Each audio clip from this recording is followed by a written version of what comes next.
আপনি এটা মনে করেন না যে আপনার কেউ নাই, যিনি থাকার উনি আছে।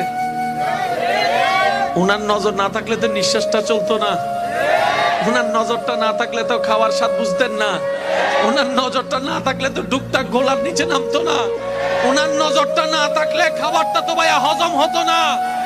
উনার নজর আপনার দিকে আছে। উনি আপনার শত্রুদেরকে সময় দিচ্ছেন আর এদিকে আপনার ধৈর্যের পরীক্ষা নিচ্ছেন। এক কাজে দুই কাজ, আপনার শত্রুদেরকে সময় দিচ্ছেন আর আপনাকে পরীক্ষা নিচ্ছেন।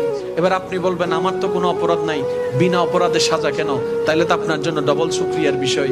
সেটা হচ্ছে আল্লাহ তাআলা আপনাকে 10,000 বছর আগুনে জ্বলার মতো গুনাহ যেটা আপনি করেছেন ওইটা থেকে বাঁচানোর জন্য 3-4 মাসের 3 বছর 5 বছরের একটা দুনিয়ার কষ্ট দিয়ে দিচ্ছেন। সুবহানাল্লাহ।